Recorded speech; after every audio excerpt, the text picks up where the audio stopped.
रात का तीसरा पहर था। घने जंगलों के बीच स्थित पुराने किले की टूटी फूटी दीवारों पर छाननी बिखरी थी। वीरान खंडहर में सिर्फ हवा की सरसराहट और कभी कभी किसी उल्लू की चीख गूंजती थी। लेकिन अचानक एक दर्दनाक चीख ने सन्नाटे को चीर दिया। एक ऐसी चीख जिसे खून तक जम जाए। बचाओ, मत मारो, मैं निर्दोष हूं। शहर के 3 युवा डॉक्यूमेंट्री फिल्म मेकर जो इस किले में एक रहस्यमयी कहानी की खोज करने आए थे, डर के मारे कांप उठे। उनके कैमरों की लाइटें झपकने लगीं और अचानक सब कुछ अंधेरे में डूब गया। तभी उन्हें किले के अंदर एक लंबी अर्धनग्न आकृति दिखाई दी। माथे पर आज भी रिश्ता हुआ रक्त, लाल उग्र आंखें और पूरे शरीर पर जख्मों के निशान। तुम यहां क्यों आए हो? क्या तुम्हें मेरे श्राप की सच्चाई जाननी है? युवकों का कलेजा मुंह को आ गया। उन्होंने जो सुना था वो अब उनके सामने खड़ा था।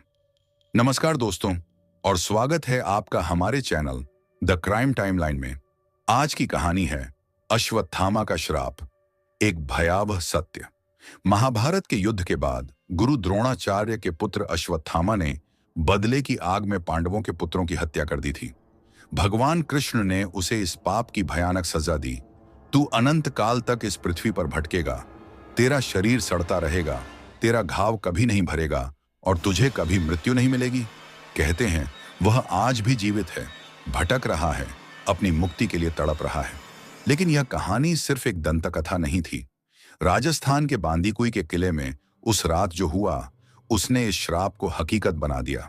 डॉक्यूमेंट्री बनाने आए उन युवकों में से एक, अंकित, किले के अंदरूनी हिस्से में चला गया। अचानक उसके शरीर में अजीब सी झंझनाहट होने लगी।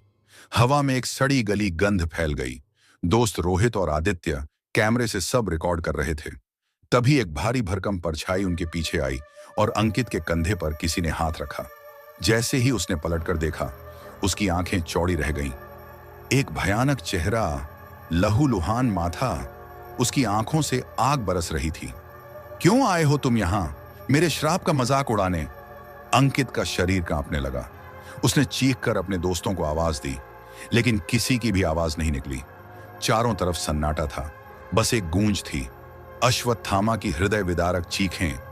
रोहित और आदित्य ने जब कैमरे की स्क्रीन देखी तो उसमें केवल राख में बदलते हुए चेहरे नजर आ रहे थे।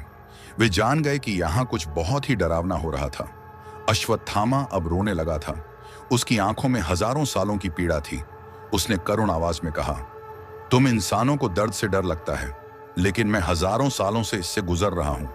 मेरे घाव कभी नहीं भरते, मैं कभी चैन से सो नहीं सकता। मैंने अपराध किया, लेकिन क्या मेरी यह सजा कभी खत्म नहीं होगी? रोहित, जो अब तक बेहद डर चुका था, कांपते हुए बोला, क्या कोई तरीका है जिससे तुम्हें मुक्ति मिल सके? अश्वत्थामा ने एक गहरी सांस ली और कहा, जिस दिन कोई व्यक्ति बिना किसी स्वार्थ के मुझे क्षमा कर देगा, उस दिन मेरा श्राप समाप्त होगा।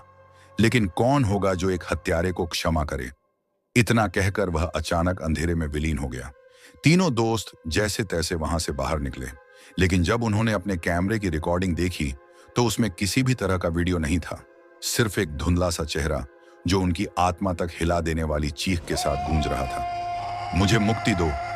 आज भी वे उस रात को याद कर कांप उठते हैं, और बांदीकुई का वह किला अब भी वहां से रात के तीसरे पहर में दर्दनाक चीखें आती हैं। क्या तुम उस किले में जाने की हिम्मत करोगे? अगर आपको यह कहानी पसंद आई हो तो चलिए आज ही सब्सक्राइब करें और बेल आइकन दबाएं, ताकि आप कभी कोई खौफ